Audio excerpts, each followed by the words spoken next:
Hey there, and thanks for watching, and thanks for chiming in yesterday. This is Tony Litster again. Very excited to have you back in this video.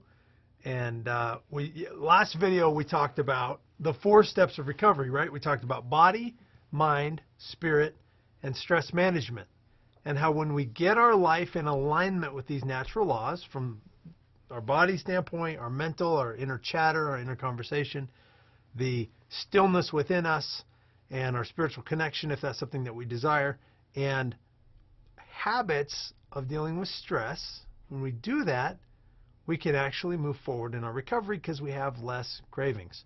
We get the need met the way nature designed it to be met, and then the drug is not needed as much.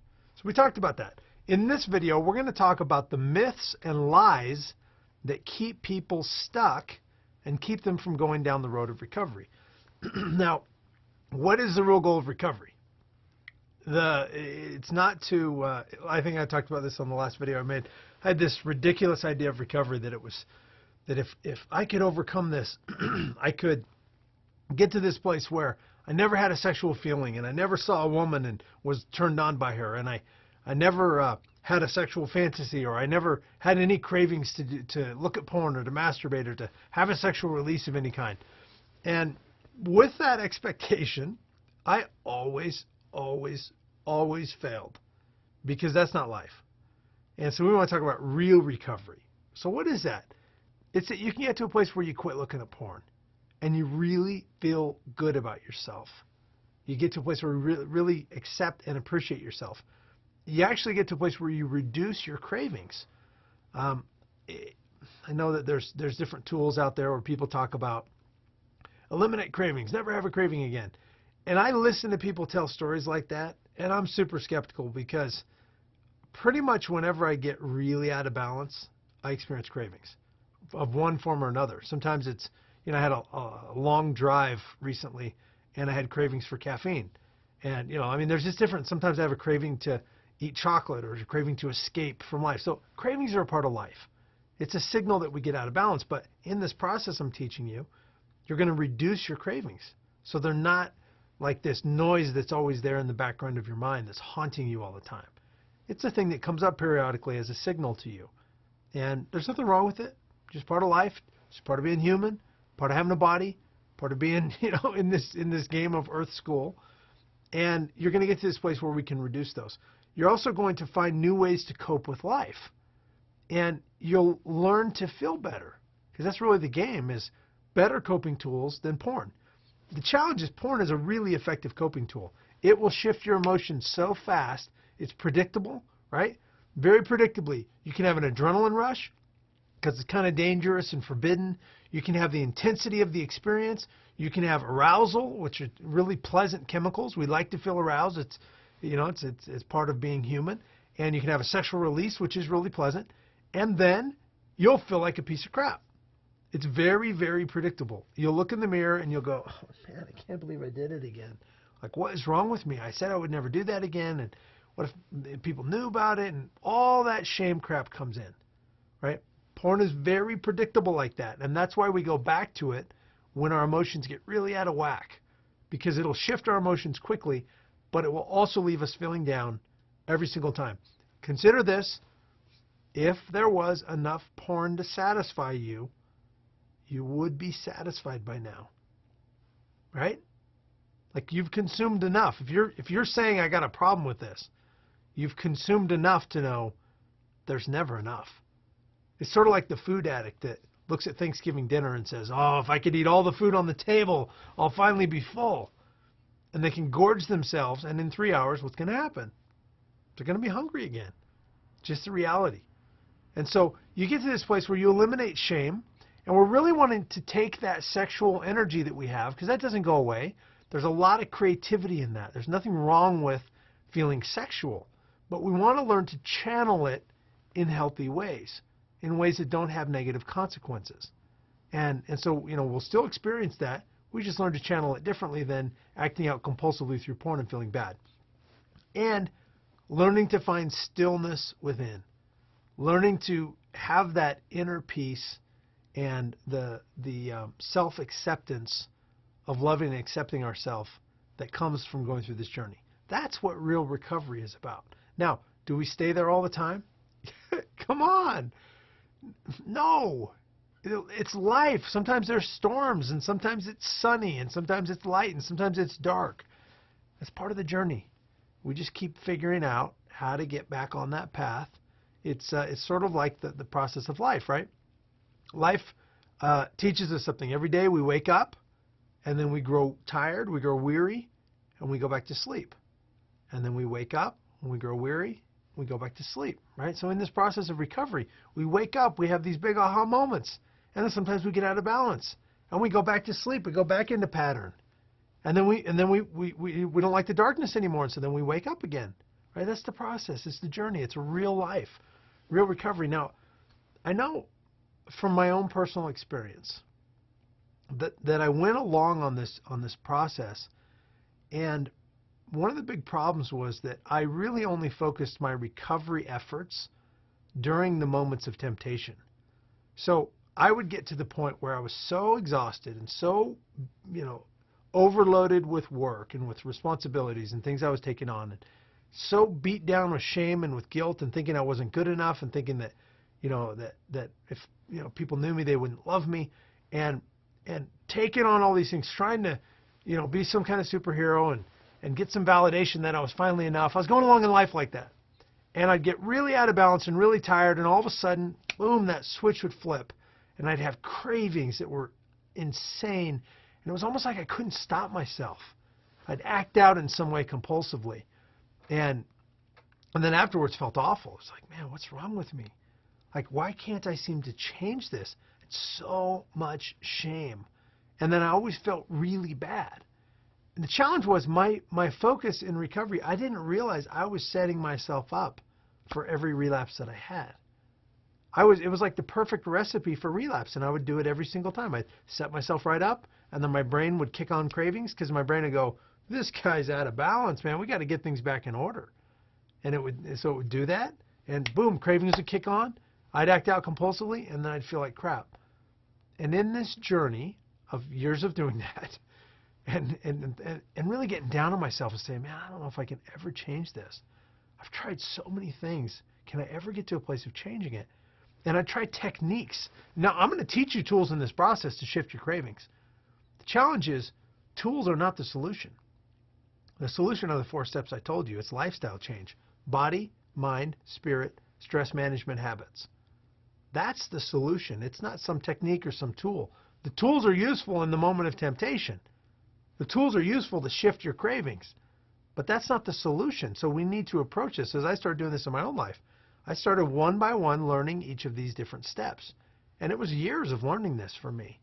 And I'll teach it to you over the 9-month program. But I started to eat better and realize my cravings went down. I started to rest my body, learn to slow it down, and learn to move it and exercise it. And I felt better. I didn't need to escape from life. And I noticed that I started to change my inner dialogue. And I got to a place where I started to accept myself even in the midst of a breakdown. I started to accept myself even in the midst of acting out compulsively. And afterwards, I stopped shaming myself. Started to have compassion on myself and say, okay, I'm learning. I'm doing I do the best I can with what I have, and I'm always doing better. And so I started to treat myself differently. And then from the spiritual standpoint, I started to find stillness within. And I began to honor that space on a daily basis and seek connection from my Creator and seek guidance from my Creator. And that began to be nurturing and fulfilling. And then I looked at my habits of stress management. And, I still put myself under a lot of stress. And I still get out of balance. And I still push too hard. And I overschedule myself. But this is what I found is, it tightens up our central nervous system like I talked about. But then I found tools that I can unravel it on a regular basis. And that unraveling allows me to stay relatively in balance, to not swing so hard like I used to, and then I don't have cravings like I used to. That's the solution. It's not some quick fix technique. It's the solution to being able to have a different lifestyle. Now, do I still see hot chicks? Yes, absolutely. That's life. It's not going away. It's just part of the process of learning to figure out how to channel your intention. But it's very different than what I used to do before when I used porn and masturbation and acting out sexually to manage my emotions. And so it's that's where you want to get to. I want you to be able to get to that place in your life. So one of the guys that I worked with, I'm not going to say his real name just because this program is about staying anonymous, and I totally get it. Look, I was the last one that wanted to sit down and make videos talking about porn and jacking off, right? Like, who wants to talk about that? But I do it for one reason. I do it because I'm tired of seeing people's lives destroyed by this because no one's willing to step up. And I had an experience in my life where I was really sick. And I spent about a month in bed. And doctors couldn't really figure it out. I was just in chronic pain. And I ended up staying up all night, almost every night. I only slept maybe 3 or 4 nights that month. So every night I would be up alone in excruciating pain. And I would watch, the only channels I get on TV were PBS channels. So I'd watch Bob Ross painting. I don't know if you've ever seen this on public broadcasting, but I'd watch these shows all night long. And this one night, after about a month of this, of getting to the place where I was really getting scared because I didn't know how to shift my health. And I was laying there having this conversation, and it was one of those points, I don't know if you've got to this point in your life ever where everything was crashing down. And I was helpless. I did not know how to change it. And I was scared. And I was at a point where there was a lot of peak emotion. And in that space, I was having a conversation with God, and I'm like, what do you want? Oh, you got my attention. What do you want? What do you want me? Please, just tell me what to do, and I'll do it. And in this dialogue, I had this impression come to my mind, and it said, if you had the solution to your health problem, would you share it with people? And I said, man, I'd shout it from the rooftops. I don't want anyone to have to suffer like this. If I knew how to get over what I was going through, I would have shouted it from the rooftops. And then the impression said to me next, you have the solution to the porn issue. And there's millions of people who are suffering with this right now. Why are you not sharing that? And I said, touche. Like that. That's what I say when God points out my inconsistencies, which are, they're regular. And it was at that point that I made the first video that I created talking about my own issues with porn. And I started to share that more openly to be able to help people in this process. And I don't regret it because I've been able to help people all over the world, and I'm free from having to hide. Like, once you put it on the internet, you got nothing left to hide. But I've been able to help people in this process. One of these guys I was going to talk to you about, that I'll call him John to help him stay anonymous, he had acted out for decades and had tons of shame. I mean, he just felt like he was this terrible person. He was lonely. He just thought nobody could love him if they really knew his junk. And when we started to talk through this process, I taught him some of the stuff that I'm going to teach you over this next 9 months as we work together on these calls. And I gave him some of the tools. I'll talk about some of these tools in these videos that I'm making that radically shifted how he saw himself. Completely broke that shame cycle and took him back to a place of being able to recognize that he had worth, even though he had a behavior that wasn't serving him. But he was able to separate his behavior from his sense of worth. And he was able to say, okay, yes, this behavior doesn't serve me, but I still have worth. I'm a child of God with infinite worth. I'm a good person, and I'm a valuable person. And when he could separate those, he could start to change the behavior. Then he started doing the daily processes of managing his stress and his emotions differently. And he did really well. And he went for about 2 years without looking at porn. And it was I was excited. Like, it was really incredible that he could go that long in the journey. And then he quit doing those daily steps. And it's funny because, like, you talk about people talk about different reality conversations of, people who have gone through their programs. I want to keep it real. I'm not going to be like, oh, someone went through the program for 10 days and then everything in their life changed and everything was perfect and happy, and, that's not how life is. This guy went for a couple of years like this, doing really well. And then he quit doing his daily steps and he relapsed. And it was interesting because he relapsed for about a month. And once he had relapsed, the tendency with an addict is to, once we dent the car, we figure, well, I might as well go off-roading and destroy it, right? So he relapsed for about a month, and then after that, it was like, relapse is only fun for like the first 4 or 5 minutes. And then after that, you feel like crap again.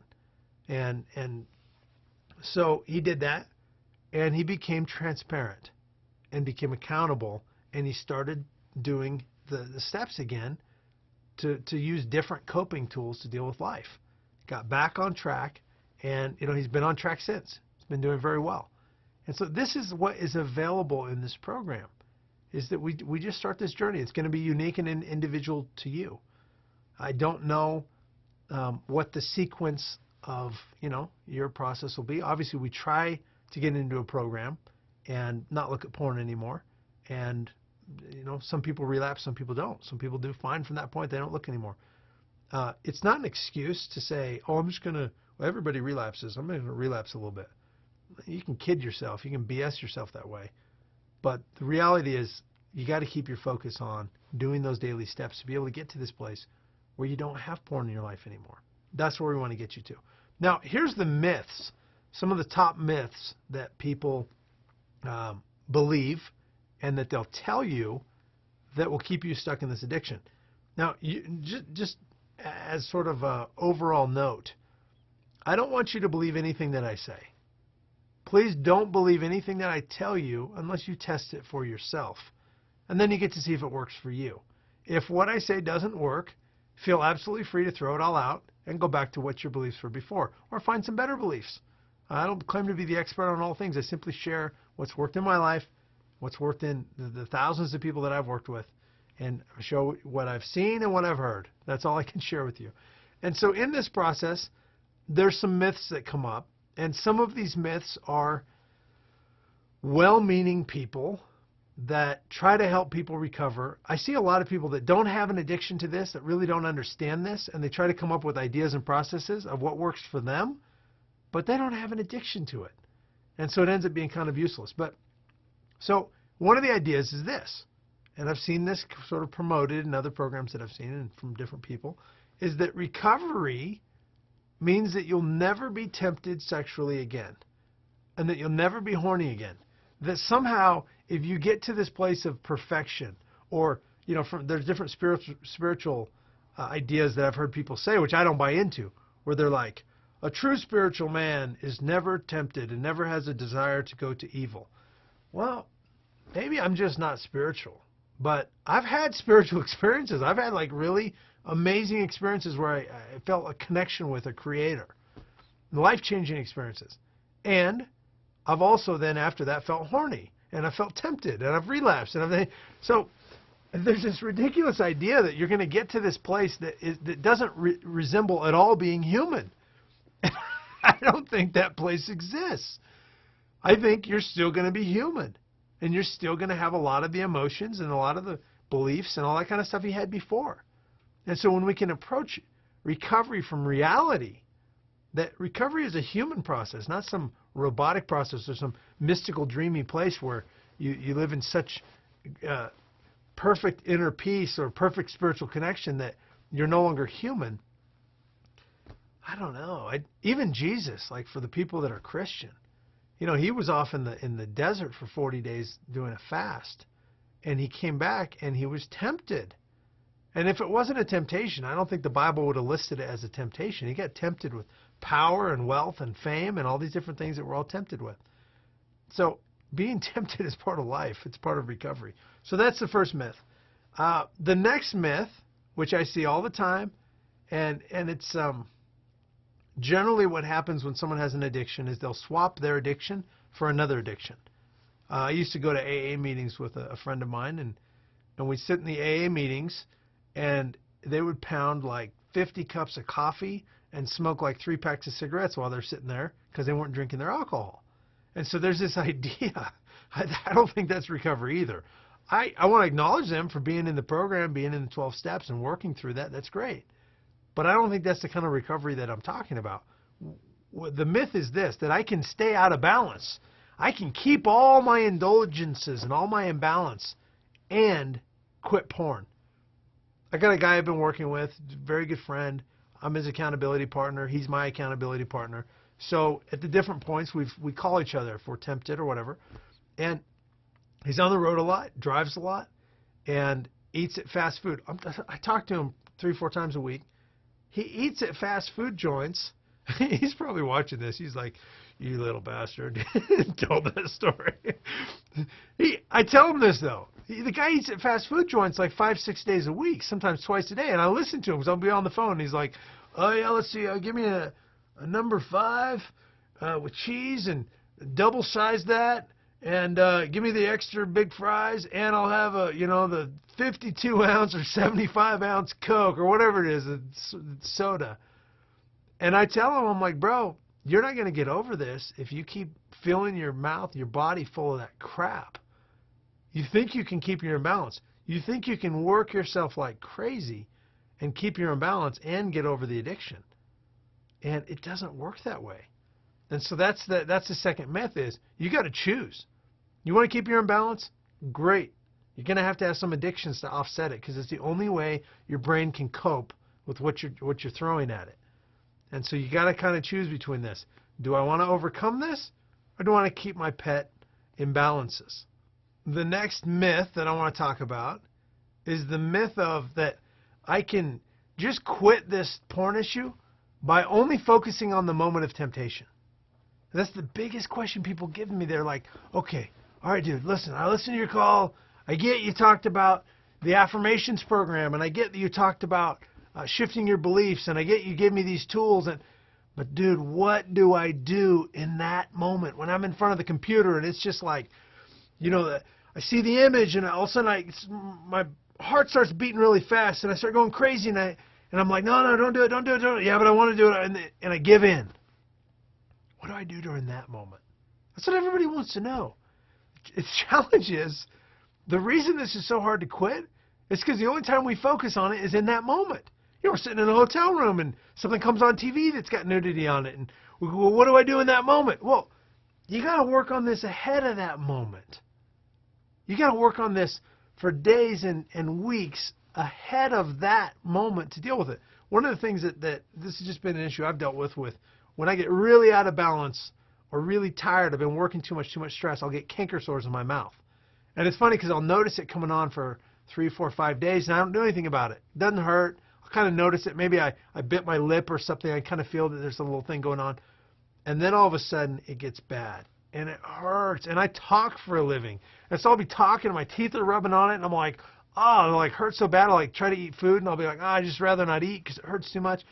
And in that moment, I'm like getting on the internet. And I'm like, how to cure a canker sore? What's a natural remedy to make a canker sore go away? I take salt. I'll put it on there.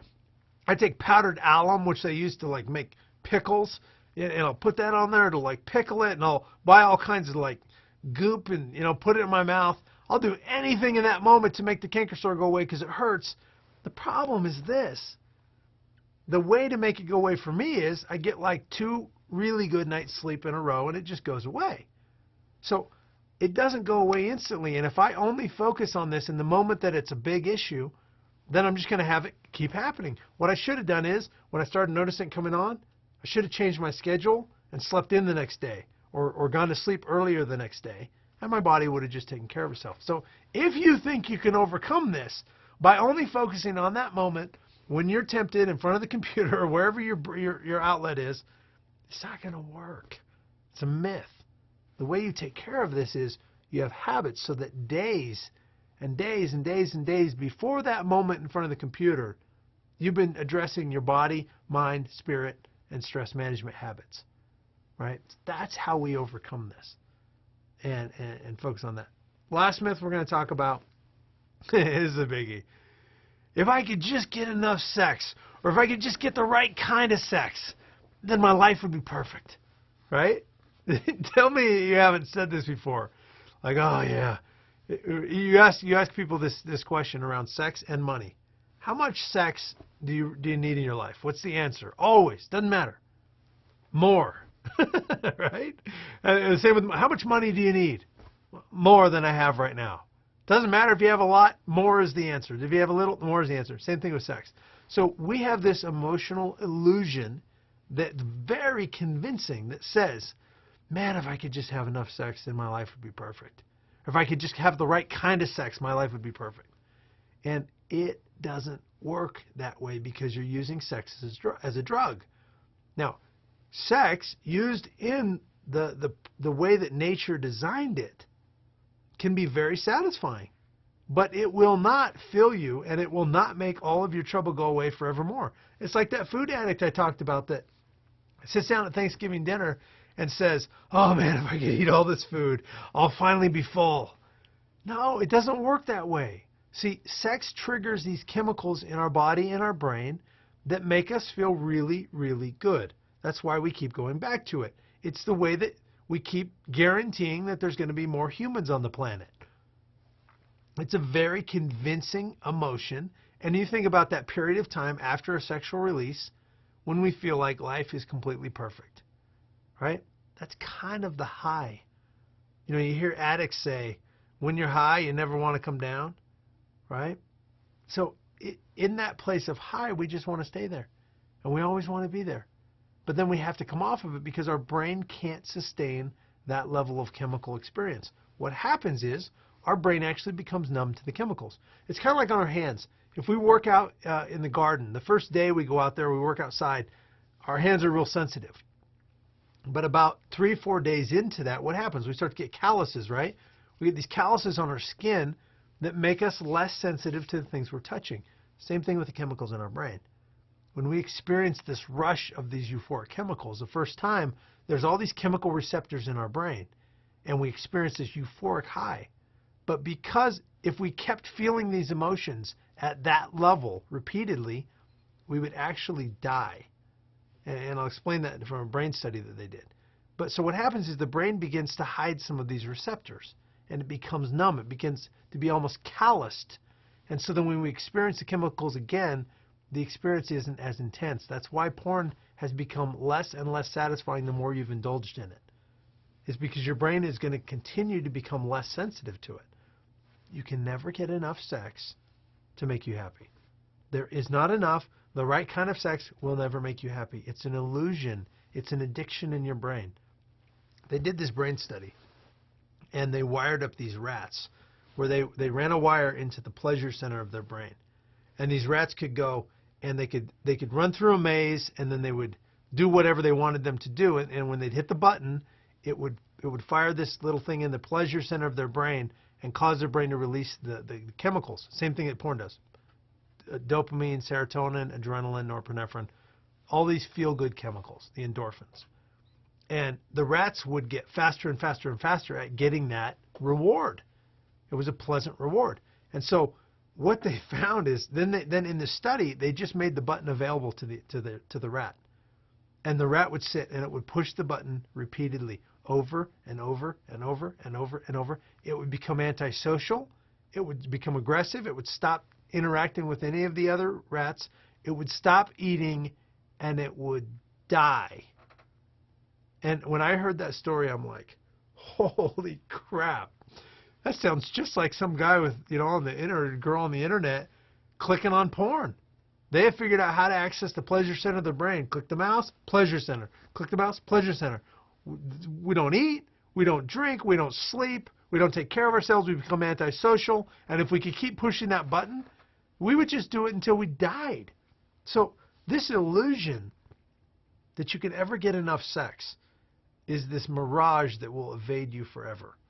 So in this process of recovery, if you get rid of these myths, we can look at what can you do so that you can find satisfaction in your life, because that's what you're really looking for. So we do that. Now, as I talk about this, there's probably some of you that have things that come up that go, I can't take this journey. I can't do these steps. I can't go on this road. I don't have time to learn these new coping tools. I'm too busy. I got too much stuff going on. Seriously? If you really don't have time to learn these new coping tools, just keep the addiction. I'm serious. Like, if you don't have time to learn these new tools, it's not going away. So whatever you're doing better be really important. You better be doing something so important in your life, because you're trading everything else that's meaningful for for that thing you think is so important. And you'll never be satisfied with it. That's the problem. So consider, I want you to take a look at this. How much time do you spend with this addiction? And look at it from this standpoint. First, how much time do you spend actually looking at porn? How much time are you spending actually indulging? You talk about, I don't have time. Well, how much time are you really spending acting out? And then second, it's interesting for people that tell me they're too busy to learn new coping tools. And they'll say, well, I have I got all this work I got to do, and I got all this stuff I got to do with my family. I got all these things, all these responsibilities. And I say, well, how much time are you looking at porn?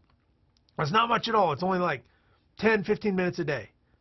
Okay, that's fair. For most people, it's actually that they stay up really late into the night and they don't sleep, and then they show up at work late, or they show up at work wasted, and then they got to pound a bunch of caffeine and sugar. It's this awful cycle, right? And they hurt themselves more and more and more to try to get their fix. And it makes them, from all standpoints, body, mind, spirit, stress, money, job, relationship, health, it screws up everything. But for those that say, I don't have time, I want you to consider the second point. Not just how much time you actually act out. How much time do you spend in craving when you're worthless? You know what I'm talking about. I used to do this when I was a college student. I would just sit there in the library when I was supposed to be studying. I'd go to the library for like 3 hours to study, and I would just sit there in cravings. I'd like look at different books they had in there, see if I could get something to like sort of, like get my fix a little bit. And I would just waste so much time in cravings where I was useless. I didn't do anything beneficial during that time. And what I have found in my own life is that instead of wasting time on those things, if I can just take a little bit of time and do the tools that actually work, like sit down and meditate, or go on a walk, or listen to my affirmations, use these tools that actually give me the chemicals that don't have all the negative side effects, I am so much more productive and effective in the work that I do that I actually get something done. So consider this, not just how much time you spend acting out, but how much time you spend being worthless when you're stuck in your cravings. So the truth is, with the right tools, that in just a few minutes a day, you can do things to radically shift your emotions. Now, these tools don't take hours and hours and hours, and you can spend hours doing it if you want to.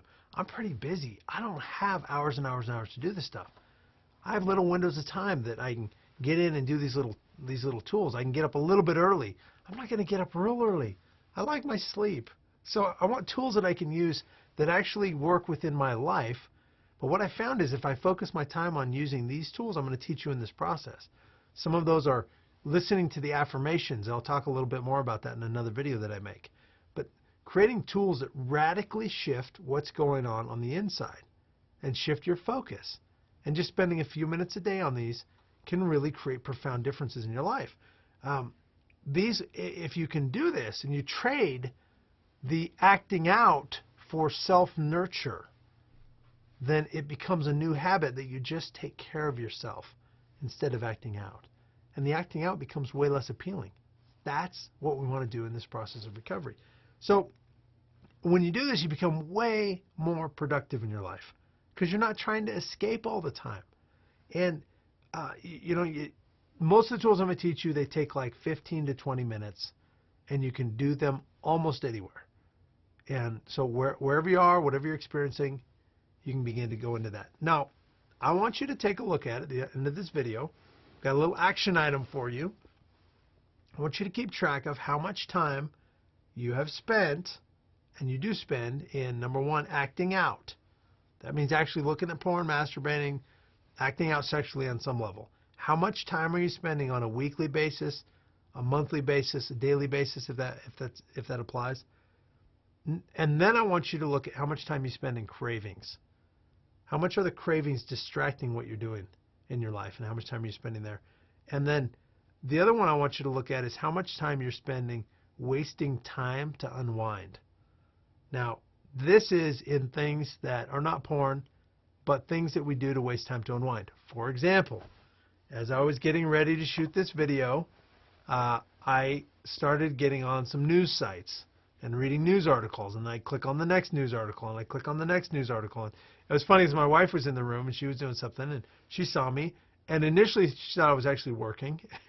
And it was funny because I sat there, and I just was like totally zoned out, sat there and watched, like reading news,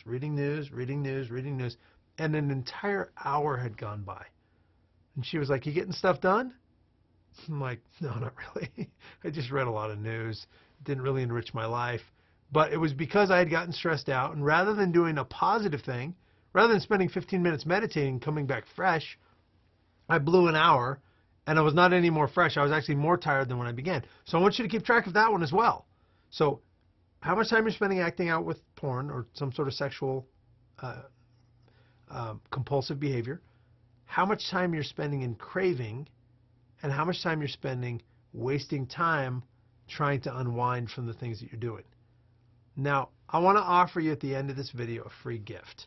And this is separate from the calls that we're talking about, right? So we talked about we have the calls, the weekly call, the check-in call, the lifeline call, and the question and answer stuff. In addition to that, I want to give you a special tool. And this is a tool that is really incredible. It's from a program that I created called A Course in Creation. And it's a couple of CDs from this program, and I'm going to make them available on this page as a download. And this program is a powerful tool to shift the story you have going on about yourself, because you have a story that's not serving you. You have a story that you suck, and that you're bad because of this, or because you're not worthy because of this, or others couldn't love you because of this, or it's something you can't change, and so there's something wrong, right? There's all these stories we have about ourselves. In these CDs, we go into taking a look at where these stories came from. And you're going to identify patterns that came from your parents, and start to see that some of this pattern is really not your fault, and you're able to distance yourself a little bit from it. And then in CD 4, I take you through an exercise that will radically shift how you see yourself. Really incredible stuff. We look at some of the things that have kept you from moving forward, the ego and the fears and the things that keep us from moving forward in life.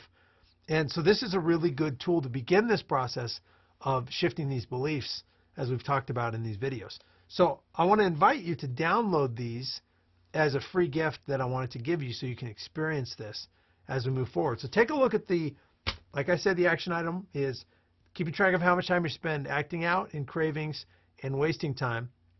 And take the time to download those CDs and go through the exercises. The key to getting results on this program is when you go through the exercises, you actually get into it. Close your eyes, get into it, go with it, let yourself fully experience what's available here. And it's just absolutely life-changing what you're going to experience. I'm going to create another video for you. In the next video, I'm going to talk about the mindset that you need to really have success with this. And I'm going to talk about the mechanics, the tools and the steps that you'll need to do. So go ahead and chime in below and let me know what you think about this video. And I'll see you on the next video.